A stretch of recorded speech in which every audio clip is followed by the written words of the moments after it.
There are moments in a person's life when the weight they have carried for years without speaking begins to shift and whisper and demand to be acknowledged. And in those moments, something inside them cracks open, not with violence, but with a slow surrender, like a door that has been locked for decades, finally leaning under its own exhaustion and letting in a beam of light. And this is where our story begins, with a man who has lived through more than most people could imagine, even if they watched him from afar and admired the strength he portrayed on screens or the gentleness he carried in everyday interactions, because behind every calm smile, every quiet nod, every thoughtful gesture, there was a history of battles fought in silence and grief carried like an invisible shadow always just behind his shoulder, and he did not speak about it for years, not because he wanted to hide it, but because he believed no one would understand, and because saying the words out loud might make all of it feel too real, too sharp, too close to the surface. So he chose instead to live in a space between being seen and never truly being known, drifting through days that felt both heavy and empty, like walking through water with stones in his pockets. Yet still he moved forward because survival had become a habit, and even when he felt lost, he refused to let the darkness win. And it is in this fragile space that his story begins to unfurl slowly, like a memory rising from the depths, waiting to be acknowledged and held and finally set free. And on a quiet evening, long after the world had stopped asking anything of him, he found himself sitting alone in a room that seemed too large for one person, with the light fading across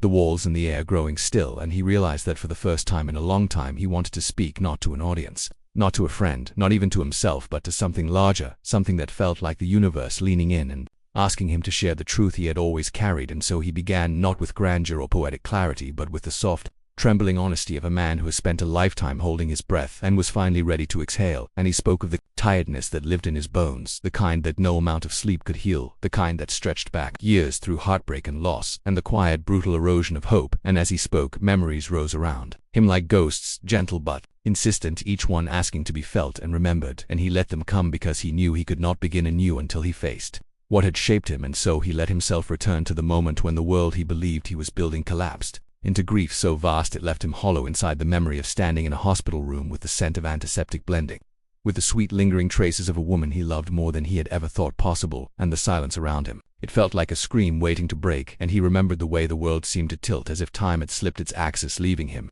suspended between disbelief and devastation. The memory of losing their child before she ever took her first breath, the memory of driving home alone to a house filled with the soft echoes of laughter and plans that would never be fulfilled. And for years he lived inside that loss, moving through days that felt both impossible and inevitable, until the pain became familiar. Like a scar, he pressed on just to make sure he could still feel something, and he carried all of it silently, believing that speaking of it would somehow dishonor the love he had lost or reopen the wound that had never truly closed. And yet as he spoke now in this quiet room, he felt something shift inside him, a recognition that the silence had not protected him, it had only isolated him. And as he continued, he found himself speaking about the years that followed, the ones marked by running from connection, by avoiding anything that felt too real, too close to vulnerable, because he feared that opening his heart again would lead only to more pain. And he spoke of the nights spent riding alone down dark roads, letting the sound of the engine drown out the thoughts he was too afraid to face, and the mornings when he woke feeling like a ghost inside his own life, present but not alive, drifting between obligations and expectations that no longer meant anything. And yet somehow, even in the emptiness, he kept moving, because some part of him believed that stopping meant surrender, and surrender meant slipping into a darkness he might never return from. And then came the memory of a small, unexpected moment, the kind that seems insignificant until years later when you realize it saved you in ways you never fully understood. The memory of a young man on a film set who approached him with trembling words of gratitude and honesty, telling him that something he had done, something he barely remembered, had inspired him, had given him the strength to keep going when he had felt too broken to continue. And in that moment, something inside him awakened, a flicker of purpose, a reminder that even in his numbness, he had unknowingly touched another life. And he realized then that perhaps his survival mattered in ways he could not see, and that maybe, just maybe, the universe had not given up on him even when he had all but given up on himself. And as he sat in the dimming light, remembering all of this, he felt a warmth begin to grow inside his chest. Not joy, not relief, but something gentler, something like acceptance or the fragile beginning of healing. And he knew that this story he was beginning to tell was not about tragedy, nor about strength, nor about the harshness of fate, but about the quiet resilience that lives in every human heart. The part that continues to beat even when shattered, the part that whispers keep going even when the world feels unbearably heavy. And so the story begins here, with a man finally ready to speak, ready to feel, ready to reconnect with the pieces of himself he had abandoned along the way. And as he breathed deeply into the quiet, he understood that sharing his truth was not a burden, it was a release, a way to reclaim the parts of his soul that grief had stolen, and to begin again, slowly, tenderly, honestly. The night after he finally allowed himself to speak the truth he had carried for so long, he felt something unfamiliar settling Inside him, not peace, not closure, but a quiet loosening, as if the tightness that had lived in his chest for decades had begun to ease just a little, and in that gentle shift, he found himself drifting back through the winding corridors of memory to the years when he tried desperately to outrun his own heart, choosing isolation not because he disliked people, but because he feared the weight of connection, the way it demanded honesty and presence and vulnerability, things he no longer knew how to offer. And yet, even in those years, when he had built walls so high no one could climb them, he still longed secretly for someone to see him, for someone to understand without being told, for someone who could sit beside him in silence and not be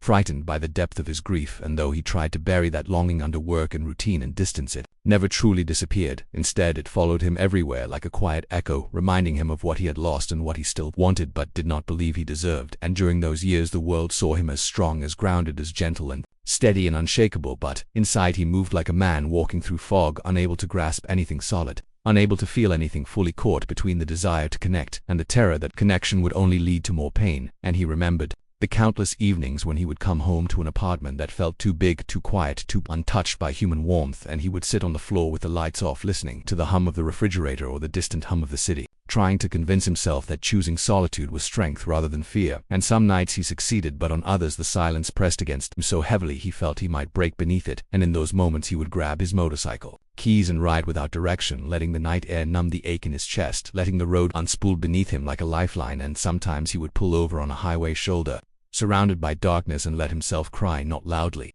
not dramatically, but with the quiet desperation of someone who has held too much for too long. And in those moments, he wondered if he would ever be whole again, if he would ever feel anything but tired, if life would ever return color to spaces that had turned gray with grief and time. And he carried that uncertainty through every role he played, every handshake, every interview, every day when people looked at him with admiration, unaware that behind his calm eyes there was a storm ravaging him endlessly. And it was during one of those particularly heavy years when he began to understand something he had never noticed before, that grief does not arrive once and leave. It returns again and again, each time asking to be felt in a new way, each time reminding you that love, even when lost, still shapes you, still lives inside your bones. And he learned that pushing it down only made it heavier, that pretending he was fine only deepened the ache. And yet he struggled to stop pretending, because pretending was familiar, pretending was safe, pretending meant he did not have to risk being seen in his rawness and fragility. And so he lived in this strange in-between space where his heart remained guarded but restless, aching for something it could not name. And it was during this time that he began to encounter moments, could not explain moments, that felt like gentle nudges from the universe, small reminders that he was still alive, still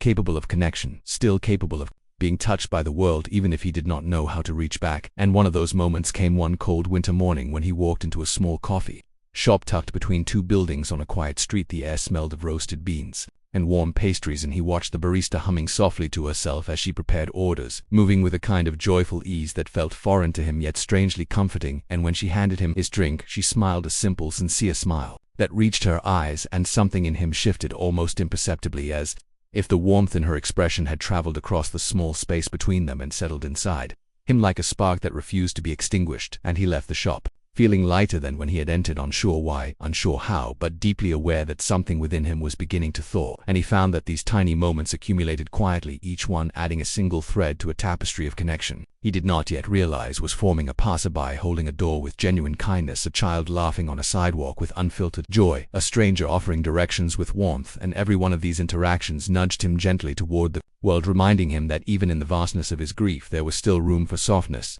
still room for being touched by life. And it was during this period that he began to recognize that healing was not a single event but a series of small openings, moments when the heart expands despite fear, moments when the soul reaches despite exhaustion, moments when tears come not from pain but from the realization that he was still capable of feeling. And with each small opening he began to shift just a little, turning toward the world instead of away from it, allowing people to exist closer to him than before. And though he still held back, still feared loss, still felt the weight of the past pressing against him, he began to walk with a slightly steadier rhythm, no longer drifting through days without meaning but noticing things he had once ignored, like the way sunlight fell across a park bench, or the way strangers laughed together, or the way the sky changed colors in the hours before dusk. And he found himself feeling gratitude for these moments, small and quiet and fleeting, because they reminded him that life, even in its harshest seasons, still offered beauty and connection if he allowed himself to see it. And so he kept moving through these days with cautious hope, unsure where this slow awakening would take him, but willing at last to follow it wherever it led. As the months continued to unfold with their quiet rhythms and hesitant beginnings, he found himself slowly relearning the art of being present, something he had forgotten long before he ever realized it was missing, and with each morning that arrived, softly through his curtains he began to notice that the heaviness pressing on his chest felt just a little less suffocating, not gone, not healed, but loosened, as if the knots that had held his heart, tightly bound for so many years, were beginning to unravel thread by fragile thread. And it was during this gradual awakening that he started taking longer walks through the city, letting the sound of footsteps against pavement and the murmur of distant conversations wrap around him like a reminder that life continued even when he felt stuck in time. And sometimes he would sit on a park bench watching strangers pass by, each one carrying their own invisible burdens, and he would wonder if perhaps the tiredness he felt was not a solitary thing, but a quiet universal ache shared across countless lives. And there were afternoons when he would pause on a street corner simply to watch the wind sway through the branches of a tree, and he found strange comfort in the way nature moved, with a kind of effortless acceptance, bending without breaking, yielding without losing itself. And he thought maybe that was what healing needed to look like, not snapping back to who he once was, but learning to bend with the weight without letting it define him. And slowly he began to notice the ways people moved around him with tenderness, even when they did not know him. The small gestures that had always been there, but which he had been too numb to closed off to see before, like the elderly man who nodded at him each morning as if acknowledging a shared humanity, or the young woman who walked her dog past his house and always offered a gentle smile, or the group of teenagers who laughed loudly as they crossed the street, bursting with the kind of uncontained joy he had not felt in years. And these simple moments accumulated like drops of water, softening stone, shaping him in ways he did not yet have words for. And he found that as he continued opening himself to the world, the world began opening itself to him, as if it had been waiting patiently for him to return from the long dark corridor he had wandered in for far too long. And though he still carried sorrow like a shadow, he no longer felt swallowed by it. Instead, it became a companion, a reminder of love, a testament to the depth with which he had lived and lost. And as he carried it with him, he found that his heart was not as fragile as he feared. It was not a broken vessel beyond repair, but something more resilient, something capable of expanding even when cracked,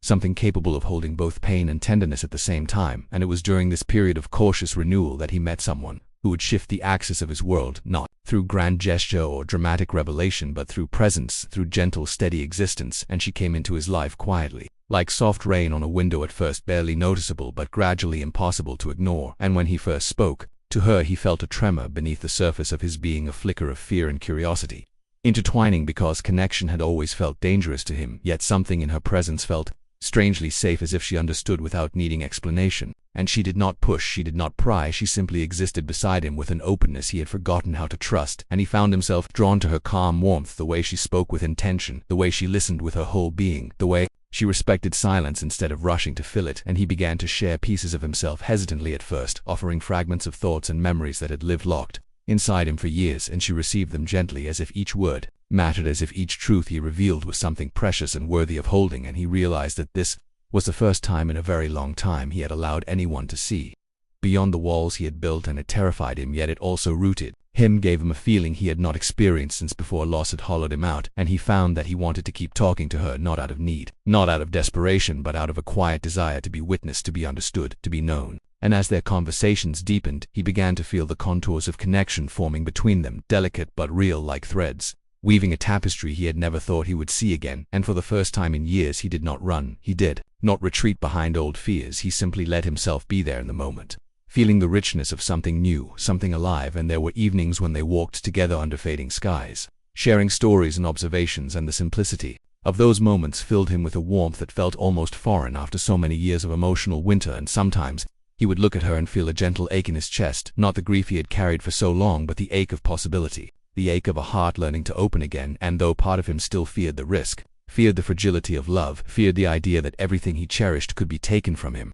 once more, he also recognized that something inside him was shifting in a way he could not deny. And he knew that this shift mattered. This shift meant he was returning to himself piece by piece, breath by breath. And he wanted to continue, even if it frightened him, because the alternative, the numbness he had lived with for so long, felt like a slow death. And he was finally choosing to live again, choosing connection, choosing vulnerability, choosing the uncertain and beautiful path of being fully human once more. As the days unfolded into weeks and the weeks grew into months, he found himself moving through life with a shift so subtle he did not recognize it at first, a quiet softening in the way he breathed, in the way he walked, in the way he looked at the world. And this softening came from her, the woman who had entered his life not as a whirlwind, not as a dramatic force of change, but as a steady presence, a gentle warmth that spread gradually through the cold chambers of his heart. And he began to realize that healing did not always arrive with grand revelations. Sometimes it arrived in the shape of another person, someone who carried light without trying to fix the darkness, someone who stayed without demanding anything in return, someone who held space for him in a way he had never allowed anyone to before, and he found himself wanting to be near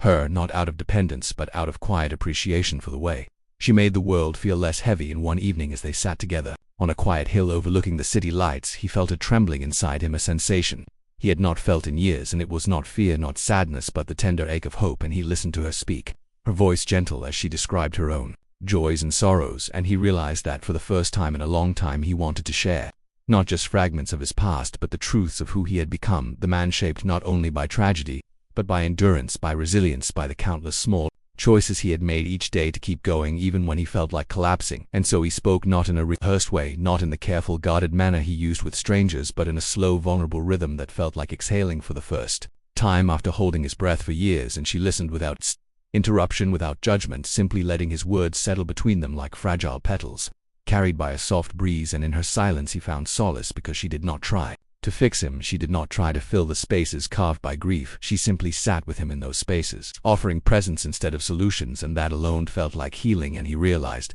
then that for so long he had carried the belief that his pain made him unworthy of closeness, that he had to be whole before he could let someone in. That brokenness was a burden no one should have to bear, but in her eyes he saw something different. He saw understanding, he saw compassion, he saw acceptance. And he felt something in him shift, a loosening of the belief that he needed to be perfect to be loved. And he began to see that love, real love, did not require perfection. It required honesty, it required presence, it required the willingness to share even the parts of oneself that felt too tender, too wounded, too complicated. And so he began to open more, offering her pieces of himself he had buried long ago, memories of nights when he sat alone in grief, memories of moments when he wanted to disappear, memories of loss that still haunted him in quiet corners of his mind. And when he shared these memories, she took his hands gently and held them, not with pity but with a deep calm that made him feel grounded, as if she was saying without words that his pain did not scare her, that his shadows did not make him unworthy, that she would sit with him through the darkness without expecting him to pretend he was okay. And he felt something inside him strengthen at that understanding, a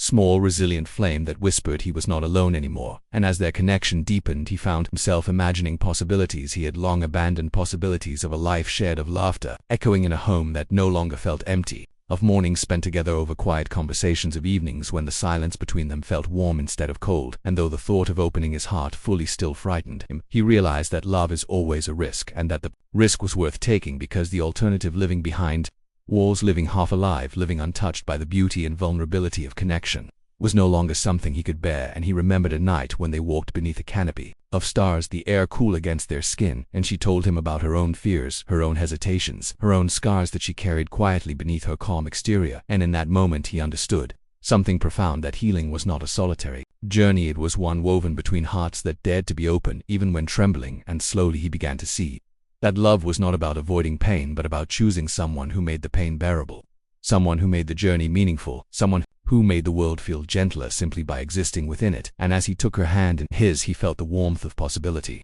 spread through him like dawn rising after a long night. And he knew that, although he still carried grief, he also carried hope, and that the two did not cancel each other out but lived together within him like intertwined threads, shaping the man he was becoming. And as they stood there under the vast sky, her fingers intertwined with his, he realized that for the first time in decades he was not walking alone, and the path ahead no longer felt like an endless corridor of shadows, but a horizon where dawn slowly emerged, subtle but steady, promising that even after years of darkness, light had not abandoned him, and he had not abandoned hope. As the seasons shifted and time continued its slow and steady march, he found that the world around him seemed to soften in ways he had never noticed before. And he realized that this softening was not the world changing, but himself opening, learning, relearning how to feel, how to trust, how to allow another person into the spaces he once guarded like a fortress. And with each passing day, he felt more grounded in the presence of the woman who had quietly stepped into his life and illuminated corners of his heart he thought were forever sealed away. And there were mornings when he woke with a sense of stillness he had not known in years, a stillness that came not from emptiness but from a feeling of being held by life itself, as if the universe had placed him gently into a moment of peace and whispered that it was safe to breathe again. And he would rise from bed and find her sitting by the window reading or sipping her tea, and he would feel that soft ache in his chest again, the ache of gratitude, the ache of realizing that connection was no longer something he feared but something he honored, something he cherished, something he finally allowed himself to receive. And he began to understand that love did not demand that he erase his past, nor pretend his grief was gone. It simply asked him to walk forward with it, not as a weight, but as a part of his story. And he found himself sharing more and more with her stories he had held tightly, stories he had never spoken aloud even to himself, memories of moments that had shaped him, wounded him, strengthened him. And she listened to each one with a patience that felt like balm on a long neglected wound. And sometimes when he spoke, he felt tears gather in his eyes, not from regret, but from the overwhelming relief of being known, finally, truly known and accepted. And she would reach out her hand and place it on his cheek with a tenderness that melted the jagged edges of his past. And in that touch he felt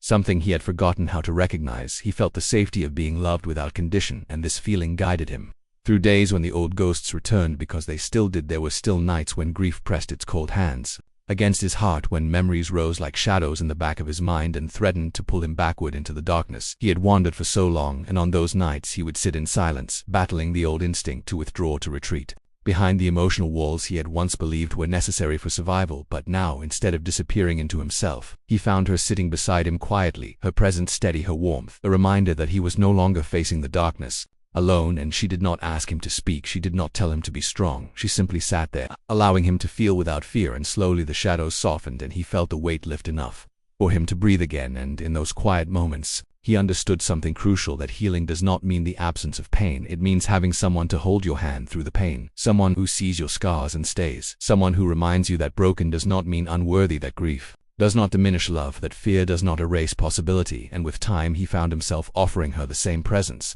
She offered him, learning to see her not only through the lens of his gratitude, but through the truth of her humanity, her hopes, her insecurities, her quiet fears, that she shared with him only when the world was still. And he listened as she revealed her own burdens, the ones she carried behind her calm smile, the ones she had hidden from everyone but him. And as he listened, he felt his heart expand with a tenderness he had not known he could feel again, a tenderness that made him want to protect her even from the weight inside her, a tenderness that made him want to give her every piece of gentleness he had learned to cultivate after years of sorrow. And one evening, as they sat on the floor, surrounded by soft lamplight, she told him that sometimes she feared losing him, not because of anything he did, but because life had taught her that love could be taken without warning. And when she said those words, he felt a deep ache rise within him, because he knew that fear intimately. And he took her hands and held them against his chest and told her in a soft, trembling voice that he was here, not perfect, not healed, not without shadows, but here. And he would choose her every day, through fear, through hope, through uncertainty, through whatever the world placed before them. And as she leaned into him, he felt a warmth bloom inside him like a sunrise, pushing back the last remnants of a long night. And he understood then that love was not the absence of fear, but the decision to stay anyway. And their connection grew with each shared truth, each gentle moment, each silent night spent holding on to something fragile and beautiful between them. And he found that his life, which had once felt like an endless echo of loss, now held meaning again. Not because the pain was gone, but because love had returned to him in a form he never expected, in a form that held him without erasing what he had endured. And as he looked at her across the dimly lit room, he felt a deep, profound certainty that this was a chapter he had been moving toward for years without knowing it, a chapter where healing did not mean forgetting but growing, where love did not mean erasing the past but walking forward with it, where connection did not mean losing himself, but finally finding himself in the presence of another soul who understood him. And he knew that this was not the end of his story, but the beginning of something new, something true, something worth holding gently in both hands, as life continued to unfold in all its fragile, unpredictable, beautiful ways. As the years continued their slow winding path, he found himself standing in a version of his life he once believed he would never reach, a life where the old weight that had lived in his chest for decades no longer dictated every breath. And though grief still lived within him, it had softened, changed shape, transformed from a crushing shadow into something more like a scar, tender at times but no longer capable of suffocating him. And he walked through his days with a sense of quiet purpose that came not from fame or success or the expectations others placed upon him, but from something gentler, something truer, something rooted in the human connections he had finally allowed himself to embrace. And he realized that everything he had survived had shaped him into someone capable of deep empathy, someone capable of seeing the pain hiding behind the smiles of strangers, someone who understood that everyone, regardless of who they appeared to be, carried battles invisible to the world. And he moved through his days with this awareness, letting it guide the way he spoke, the way he listened, the way he existed. And the woman he loved became not only his companion but a mirror, reflecting the parts of him he had abandoned long ago. And through her steady presence he learned to recognize the strength in vulnerability, the courage in softness, the beauty in choosing love even after loss. And there were mornings when he woke with her beside him, her breathing slow and peaceful, and he felt a gratitude so profound it brought a warmth to his eyes, a warmth that reminded him that life, even after its harshest winters, had the capacity to bloom again. And he would lie there, listening to the soft rhythm of her breath, thinking about the long winding road that had brought him here, the nights of despair, the moments when he wanted to disappear, the years he spent hiding from the world and from himself, and he felt astonished that after everything he had endured he had found a place where he could rest, a place where he could breathe, a place where he no longer carried the weight alone. And in this new chapter, he discovered a truth he had once resisted, that healing was not something achieved or completed, it was something lived, something practiced, something nurtured with patience and honesty day by day, breath by breath, moment by moment. And he learned that some days the shadows still rose unexpectedly, some days sorrow still whispered in the corners of his mind. Some days he still felt the ache of the people he had lost, but now instead of collapsing beneath that ache, he allowed it to move through him like a tide, knowing it would pass, knowing it was part of loving deeply, knowing it was a reminder of the connections that had shaped his heart. And he would sit with the sadness and then rise again, and she would be there, sometimes with words, sometimes with silence,